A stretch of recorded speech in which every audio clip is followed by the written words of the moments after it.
नमस्कार, आप देख रहे हैं न्यूज इंडिया। आपके साथ मैं हूं चारुल शर्मा। सीधा रुख करेंगे इस वक्त की बड़ी खबर का। कुछ ही देर में प्रधानमंत्री नरेंद्र मोदी करेंगे मन की बात। 2022 में पहली बार मन की बात कार्यक्रम का ये संस्करण है। पीएम मोदी के मन की बात का ये 85वां एपिसोड है और आपको बता दें कि हर बार ये 11 बजे रखा जाता था, लेकिन आज ये कार्यक्रम 11:30 बजे रखा गया है। रेडियो के जरिए एक बार फिर से अपनी बातें प्रधानमंत्री नरेंद्र मोदी रखने वाले हैं और अब बस कुछ ही देर का इंतजार है। 11:30 बजे प्रधानमंत्री नरेंद्र मोदी मन की बात कार्यक्रम के 85वें संस्करण में शामिल होने वाले हैं। और आपको बता दें, कुछ ही देर में प्रधानमंत्री नरेंद्र मोदी करने वाले हैं मन की बात। 2022 में ये पहली बार मन की बात कार्यक्रम का संस्करण आज प्रकाशित होने वाला है। इस वक्त की बड़ी खबर, कुछ ही देर में प्रधानमंत्री नरेंद्र मोदी करेंगे मन की बात।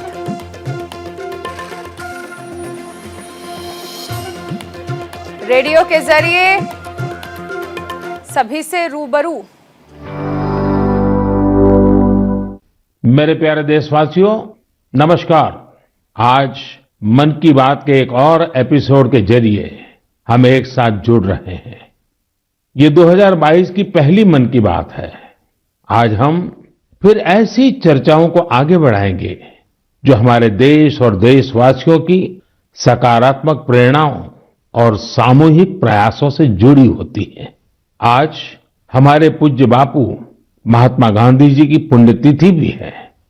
30 जनवरी का ये दिन हमें बापू की शिक्षाओं की याद दिलाता है। अभी कुछ दिन पहले ही हमने गणतंत्र दिवस भी मनाया। दिल्ली में राजपथ पर हमने देश के शौर्य और सामर्थ्य की जो झांकी देखी, उसने सबको गर्व और उत्साह से भर दिया है। एक परिवर्तन जो आपने देखा होगा, अब गणतंत्र दिवस समारोह 23 जनवरी यानी नेताजी सुभाष चंद्र बोस की जन्म जयंती से शुरू होगा और 30 जनवरी तक यानी गांधी जी की पुण्यतिथि तक चलेगा। इंडिया गेट पर नेताजी की डिजिटल प्रतिमा भी स्थापित की गई है। इस बात का जिस प्रकार से देश ने स्वागत किया, देश के हर कोने से आनंद की जो लहर उठी, हर देशवासी ने जिस प्रकार की भावनाएं प्रकट की, उसे हम कभी भूल नहीं सकते हैं। साथियों, आजादी के अमृत महोत्सव में देश इन प्रयासों के जरिए अपने राष्ट्रीय प्रतीकों को पुनर्प्रतिष्ठित कर रहा है। हमने देखा कि इंडिया गेट के समीप अमर जवान ज्योति और पास में ही नेशनल वॉर मेमोरियल पर प्रज्वलित ज्योति को एक किया गया। इस भावुक अवसर पर कितने ही देशवासियों और शहीद परिवारों की आंखों में आंसू थे। नेशनल वॉर मेमोरियल में आजादी के बाद से शहीद हुए देश के सभी जाबाजों के नाम अंकित किए गए हैं। मुझे सेना के कुछ पूर्व जवानों ने पत्र लिखकर कहा है कि शहीदों की स्मृति के सामने प्रज्वलित हो रही अमर जवान ज्योति शहीदों की अमरता का प्रतीक है। सच में अमर जवान ज्योति की ही तरह हमारे शहीद, उनकी प्रेरणा और उनके योगदान भी अमर है। मैं आप सभी से कहूंगा, जब भी अवसर मिले नेशनल वॉर मेमोरियल जरूर जाएं। अपने परिवार और बच्चों को भी जरूर ले जाएं। यहां आपको एक अलग ऊर्जा और प्रेरणा का अनुभव होगा। साथियों, अमृत महोत्सव के इन आयोजनों के बीच देश में कई महत्वपूर्ण राष्ट्रीय पुरस्कार भी दिए गए हैं। एक है प्रधानमंत्री राष्ट्रीय बाल पुरस्कार। ये पुरस्कार उन बच्चों को मिले जिन्होंने छोटी सी उम्र में साहसिक और प्रेरणादायी काम किए हैं। हम सबको अपने घरों में इन बच्चों के बारे में जरूर बताना चाहिए। इनसे हमारे बच्चों को भी प्रेरणा मिलेगी और उनके भीतर देश का नाम रोशन करने का उत्साह जगेगा। देश में अभी पद्म सम्मान की भी घोषणा हुई है। पद्म पुरस्कार पाने वाले में कई ऐसे नाम भी हैं जिनके बारे में बहुत कम लोग जानते हैं। ये हमारे देश के अनसंग हीरोज हैं जिन्होंने साधारण परिस्थितियों में असाधारण काम किए हैं। जैसे कि उत्तराखंड की बसंती देवी जी को पद्मश्री से सम्मानित किया गया है। बसंती देवी ने अपना पूरा जीवन संघर्षों के बीच जिया। कम उम्र में ही उनके पति का निधन हो गया था और वो एक आश्रम में रहने लगी। यहां रहकर उन्होंने नदी को बचाने के लिए संघर्ष किया और पर्यावरण के लिए असाधारण योगदान दिया। उन्होंने महिलाओं के सशक्तिकरण के लिए भी काफी काम किया है। इसी तरह मणिपुर की 77 साल की लोरेम्बम बिनो देवी दशकों से मणिपुर की लीबा टेक्सटाइल आर्ट का संरक्षण कर रही है। उन्हें भी पद्मश्री से सम्मानित किया गया है। मध्य प्रदेश के अर्जुन सिंह को बैगा आदिवासी नृत्य की कला को पहचान दिलाने के लिए पद्म सम्मान मिला है। पद्म सम्मान पाने वाले एक और व्यक्ति है श्रीमान अमाई महालिंगा नाइक। एक किसान है और कर्नाटका के रहने वाले हैं। इन्हें कुछ लोग टनल मैन भी कहते हैं। उन्होंने खेती में ऐसे ऐसे इनोवेशन किए हैं जिन्हें देखकर कोई भी हैरान रह जाए। इनके प्रयासों का बहुत बड़ा लाभ छोटे किसानों को हो रहा है।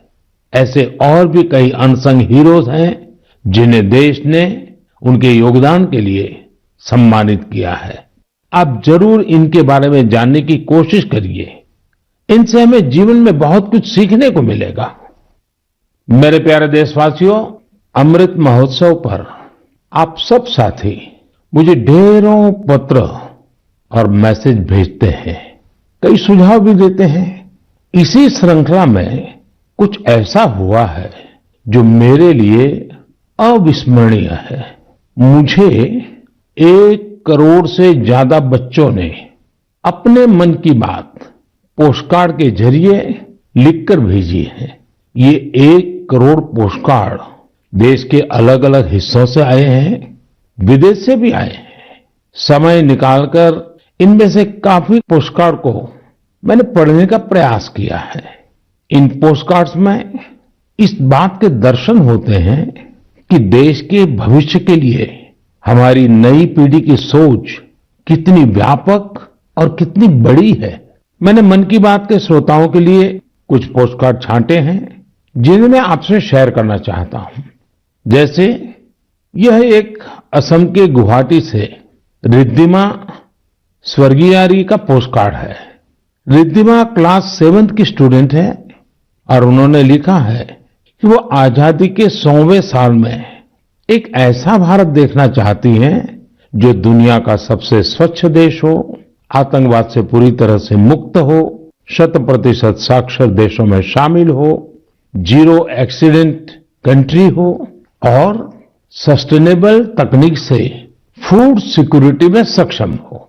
रिद्धिमा, हमारी बेटियां जो सोचती हैं, जो सपने देश के लिए देखती हैं, वो तो पूरे होते ही हैं जब सबके प्रयास जुड़ेंगे।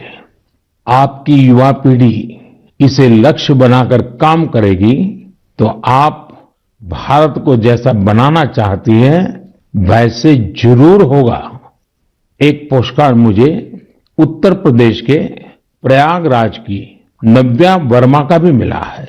नव्या ने लिखा है कि उनका सपना 2047 में ऐसे भारत का है जहां सभी को सम्मानपूर्ण जीवन मिले, जहां किसान समृद्ध हो और भ्रष्टाचार न हो।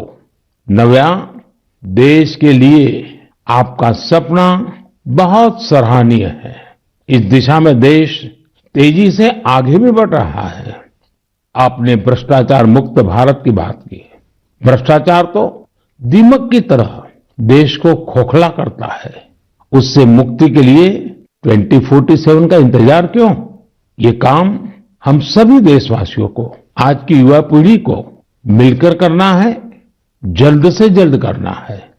और इसके लिए बहुत जरूरी है कि हम अपने कर्तव्यों को प्राथमिकता दें। जहां कर्तव्य निभाने का एहसास होता है, कर्तव्य सर्वोपरि होता है, वहां भ्रष्टाचार फटक भी नहीं सकता। साथियों, एक और पोस्टकार्ड मेरे सामने है चेन्नई से मोहम्मद इब्राहिम का। इब्राहिम 2047 में भारत को रक्षा के क्षेत्र में एक बड़ी ताकत के रूप में देखना चाहते हैं। वो चाहते हैं कि चंद्रमा पर भारत का अपना रिसर्च बेस हो और मंगल पर भारत मानव आबादी को बसाने का काम शुरू करे। साथ ही इब्राहिम पृथ्वी को भी प्रदूषण से मुक्त करने में भारत की बड़ी भूमिका देखते हैं। इब्राहिम, जिस देश के पास आप जैसे नौजवान हो, उसके लिए कुछ भी असंभव नहीं है। साथियों, मेरे सामने एक और पत्र है। मध्य प्रदेश के रायसेन में सरस्वती विद्या मंदिर में क्लास 10 की छात्रा भावना का। सबसे पहले तो मैं भावना को कहूंगा कि आपने जिस तरह अपने पोस्टकार्ड को तिरंगे से सजाया है, वो मुझे बहुत अच्छा लगा। भावना ने क्रांतिकारी शिरीष कुमार के बारे में लिखा है। साथियों, मुझे गोवा से लॉरेंसियो परेरा का पोस्टकार्ड भी मिला है। ये क्लास 12 की स्टूडेंट है। इनके पत्र का भी विषय है आजादी के अनसंग हीरोज। मैं इसका हिंदी भावार्थ आपको बता रहा हूं। इन्होंने लिखा है, भिकाजी कामा भारतीय स्वतंत्रता संग्राम में शामिल रही सबसे बहादुर महिलाओं में से एक थी। उन्होंने बेटियों को सशक्त करने के लिए देश विदेश में बहुत से अभियान चलाए, अनेक प्रदर्शनियां लगाई। निश्चित तौर पर भिकाजी कामा स्वाधीनता आंदोलन की सबसे जाबाज महिलाओं में से एक थी।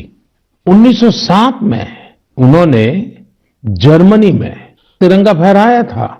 इस तिरंगे को डिजाइन करने में जिस व्यक्ति ने उनका साथ दिया था, वो थे श्री श्यामजी कृष्ण वर्मा।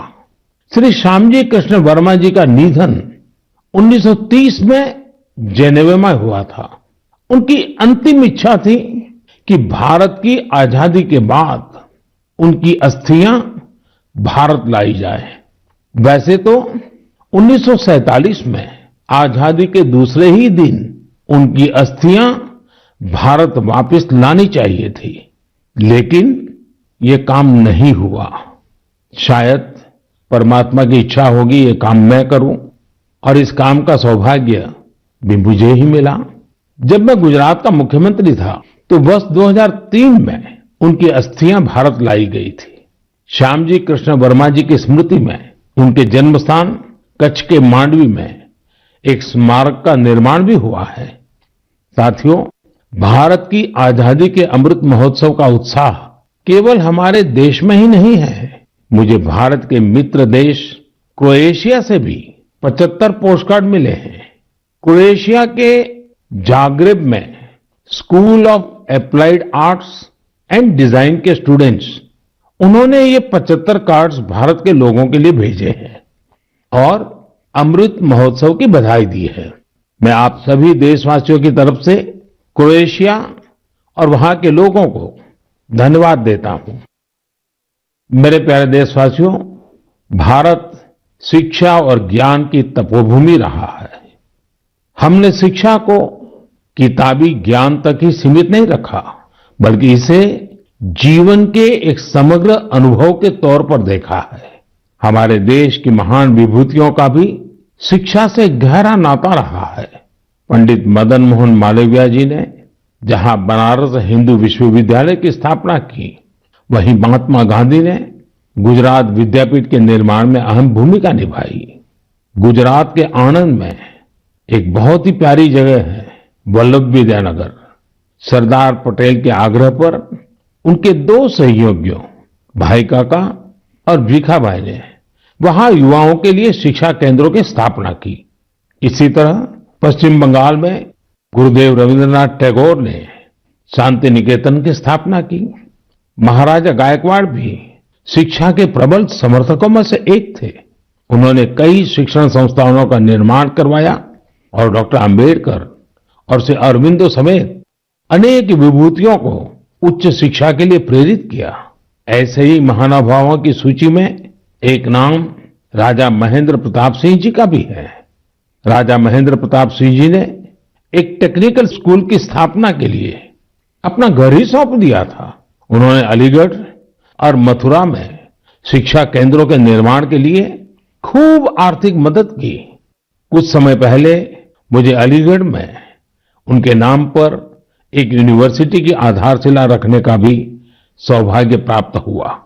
मुझे खुशी है कि शिक्षा के प्रकाश को जन जन तक पहुंचाने की वही जीवंत भावना भारत में आज भी कायम है।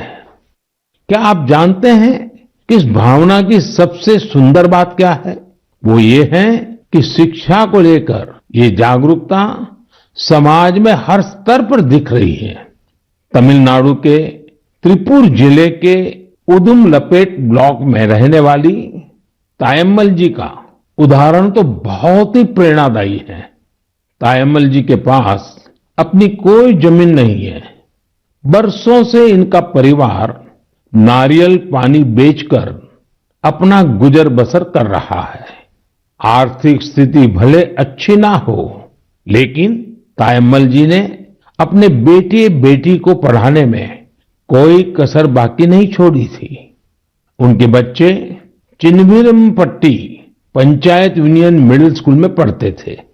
ऐसे ही एक दिन स्कूल में अभिभावकों के साथ मीटिंग में ये बात उठी कि कक्षाओं और स्कूल की स्थिति को सुधारा जाए, स्कूल इंफ्रास्ट्रक्चर को ठीक किया जाए। तायम्मल जी भी उस मीटिंग में थी। उन्होंने सब कुछ सुना। इसी बैठक में फिर चर्चा इन कामों के लिए पैसे की कमी पर आकर टिक गई। इसके बाद तायम्मल जी ने जो किया उसकी कल्पना कोई नहीं कर सकता था।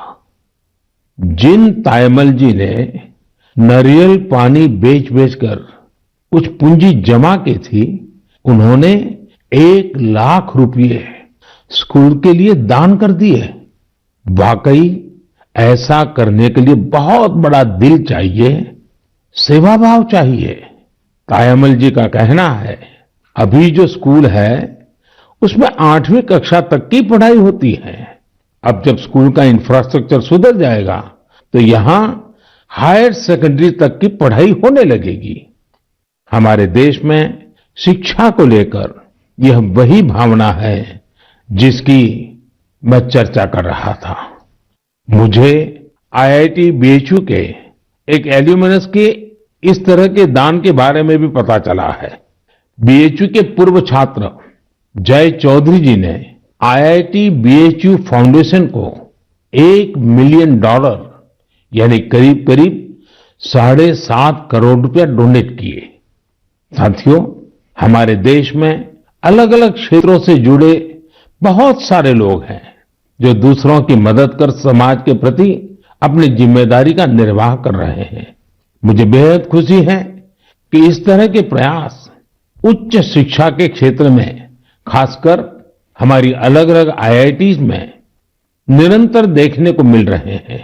केंद्रीय विश्वविद्यालयों में भी इस प्रकार के प्रेरक उदाहरणों की कमी नहीं है। इस तरह के प्रयासों को और बढ़ाने के लिए पिछले साल सितंबर से देश में विद्यांजलि अभियान की शुरुआत हुई है। इसका उद्देश्य अलग अलग संगठनों, सीएसआर और निजी क्षेत्र की भागीदारी से देश भर के स्कूलों में शिक्षा की गुणवत्ता में सुधार लाना है। विद्यांजलि सामुदायिक भागीदारी और ओनरशिप की भावना को आगे बढ़ा रही है। अपने स्कूल, कॉलेज से निरंतर जुड़े रहना, अपनी क्षमता के अनुसार कुछ न कुछ योगदान देना, यह एक ऐसी बात है जिसका संतोष और आनंद अनुभव लेकर ही पता चलता है। मेरे प्यारे देशवासियों, प्रकृति से प्रेम और हर जीव के लिए करुणा, ये हमारी संस्कृति भी है और सहज स्वभाव भी है। हमारे इन्हीं संस्कारों की झलक अभी हाल ही में तब दिखी जब मध्य प्रदेश के पेंच टाइगर रिजर्व में एक बाघिन ने दुनिया को अलविदा कर दिया। इस बाघिन को लोग कॉलर वाली बाघिन कहते थे। वन विभाग ने इसे T15 नाम दिया था। इस बाघिन की मृत्यु ने लोगों को इतना भावुक कर दिया जैसे उनका कोई अपना दुनिया छोड़ गया हो। लोगों ने बाकायदा उसका अंतिम संस्कार किया, उसे पूरे सम्मान और स्नेह के साथ विदाई दी। आपने भी ये तस्वीरें सोशल मीडिया में जरूर देखी होगी। पूरी दुनिया में प्रकृति और जीवों के लिए हम भारतीयों के इस प्यार की खूब सराहना हुई। कॉलर वाली बाघिन ने जीवन काल में 29 शावकों को जन्म दिया और 25 को पाल पोसकर बड़ा भी बनाया। हमने T15 के इस जीवन को भी सेलिब्रेट किया और जब उसने दुनिया छोड़ी तो उसे भावुक विदाई भी दी। यही तो भारत के लोगों की खूबी है। हम हर चेतन जीव से प्रेम का संबंध बना लेते हैं। ऐसा ही एक दृश्य हमें इस बार गणतंत्र दिवस की परेड में भी देखने को मिला। इस परेड में प्रेसिडेंट्स बॉडीगार्ड्स के चार्जर घोड़े विराट ने अपनी आखिरी परेड में हिस्सा लिया। घोड़ा विराट 2003 में राष्ट्रपति भवन आया था और हर बार गणतंत्र दिवस पर कमांडेंट चार्जर के तौर पर परेड को लीड करता था। जब किसी विदेशी राष्ट्राध्यक्ष का राष्ट्रपति भवन में स्वागत होता था तब भी वह अपनी ये भूमिका निभाता था। इस वर्ष आर्मी डे पर घोड़े विराट को सेना प्रमुख द्वारा कॉज कमेंडेशन कार्ड भी दिया गया। विराट की विराट सेवाओं को देखते हुए उसकी सेवानिवृत्ति के बाद उतने ही भव्य तरीके से उसे विदाई दी गई। मेरे प्यारे देशवासियों, जब एकनिष्ठ प्रयास होता है, नेक नियत से काम होता है, तो उसके परिणाम भी मिलते हैं। इसका एक बेहतरीन उदाहरण सामने आया है असम से। असम का नाम लेते ही वहां के चाय बागान और बहुत सारे नेशनल पार्क का ख्याल आता है। साथ ही एक सींग वाले गैंडे यानी वन हॉर्न राइनो की तस्वीर भी हमारे मन में उभरती है। आप सभी जानते हैं कि एक सींग वाला गैंडा हमेशा से असमिया संस्कृति का हिस्सा रहा है। भारत रत्न भूपेन हजारिका जी का ये गीत हर एक कान में गूंजता होगा। কাজিৰঙাৰ চিৰ সেউজ পৰিৱেশ হস্তি ব্যাঘ্ৰ ৰেপাত এক খড়গৰ গড় পৃথিৱীয়ে চাই পক্ষীৰ সুদিয়া প্ৰকাশ মোৰ কাজিৰঙা নহয় যে বন্য। साथियों, इस गीत का जो अर्थ है वो बहुत सुसंगत है। इस गीत में कहा गया है, काजीरंगा का हरा भरा परिवेश, हाथी और बाघ का निवास, एक सींग वाले गैंडे को पृथ्वी देखे, पक्षियों का मधुर कलरव सुने। असम की विश्व प्रसिद्ध हथकरघा पर बुनी गई मूंगा और एरी की पोशाकों में भी गैंडों की आकृति दिखाई देती है। असम की संस्कृति में जिस गैंडे की इतनी बड़ी महिमा है, उसे भी संकटों का सामना करना पड़ता था। वर्ष 2013 में 37 और 2014 में 32 गैंडों को तस्करों ने मार डाला था। इस चुनौती से निपटने के लिए पिछले 7 वर्षों में असम सरकार के विशेष प्रयासों से गैंडों के शिकार के खिलाफ एक बहुत बड़ा अभियान चलाया गया। पिछले 22 सितंबर को वर्ल्ड राइनो डे के मौके पर तस्करों से जब्त किए गए 2400 से ज्यादा सींगों को जला दिया गया था। यह तस्करों के लिए एक सख्त संदेश था। ऐसे ही प्रयासों का नतीजा है कि अब असम में गैंडों के शिकार में लगातार कमी आ रही है। जहां 2013 में 37 गैंडे मारे गए थे, वहीं 2020 में 2 और 2021 में सिर्फ एक गैंडे के शिकार का मामला सामने आया है। मैं गैंडों को बचाने के लिए असम के लोगों के संकल्प की सराहना करता हूं। साथियों, भारतीय संस्कृति के विविध रंगों और आध्यात्मिक शक्ति ने हमेशा से दुनिया भर के लोगों को अपनी ओर खींचा है। योग के कार्यक्रम में योगा फॉर पीस में हिस्सा लिया था। यहां अर्जेंटीना में एक संस्था है, हस्तिनापुर फाउंडेशन। आपको सुनकर के आश्चर्य होता है ना, कहां अर्जेंटीना और वहां भी हस्तिनापुर फाउंडेशन। यह फाउंडेशन अर्जेंटीना में भारतीय वैदिक परंपराओं के प्रसार में जुटा है। इसकी स्थापना 40 साल पहले एक मैडम प्रोफेसर एडा एल्ब्रेट ने की थी। आज प्रोफेसर एडा एल्ब्रेट 90 वर्ष की होने जा रही है। भारत के साथ उनका जुड़ाव कैसे हुआ, ये भी बहुत दिलचस्प है। जब वो 18 साल की थी, तब पहली बार भारतीय संस्कृति की शक्ति से उनका परिचय हुआ।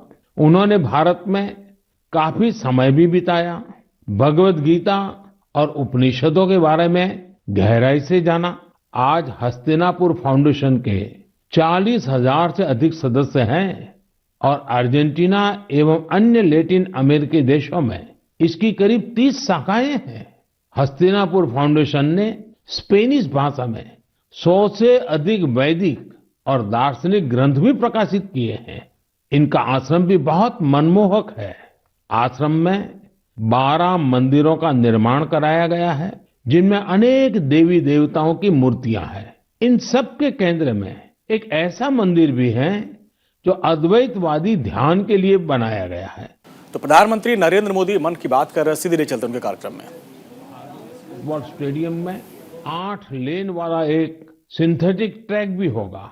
इसके अलावा यहाँ 1000 बेड वाले एक हॉस्टल की सुविधा भी होगी। आपको ये जानकर भी अच्छा लगेगा कि इस स्टेडियम को फुटबॉल की सबसे बड़ी संस्था फीफा ने भी सर्टिफाई किया है।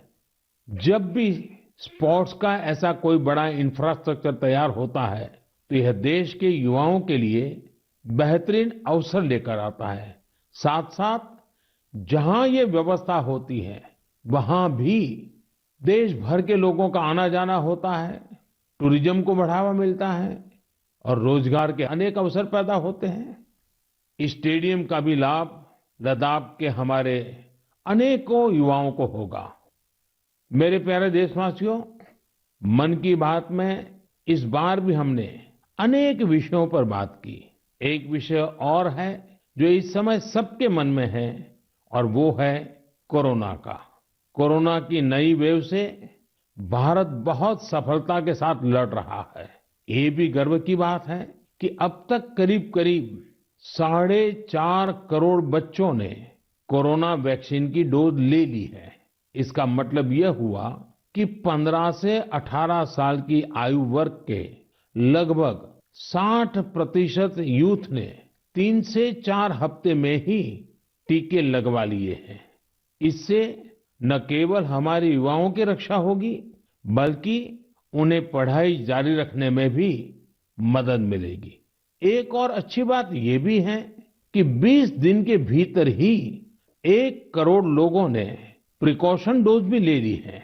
अपने देश की वैक्सीन पर देशवासियों का ये भरोसा हमारी बहुत बड़ी ताकत है। अब तो कोरोना संक्रमण के केस भी कम होने शुरू हुए हैं। ये बहुत सकारात्मक संकेत है। लोग सुरक्षित रहें, देश की आर्थिक गतिविधियों की रफ्तार बनी रहे, हर देशवासी की यही कामना है। और आप तो जानते ही हैं, मन की बात में कुछ बातें मैं कहे बिना रह ही नहीं सकता हूं। जैसे स्वच्छता अभियान को हमें भूलना नहीं है, सिंगल यूज प्लास्टिक के खिलाफ अभियान को हमें और तेजी लानी जरूरी है। वोकल फॉर लोकल का मंत्र, ये हमारी जिम्मेवारी है।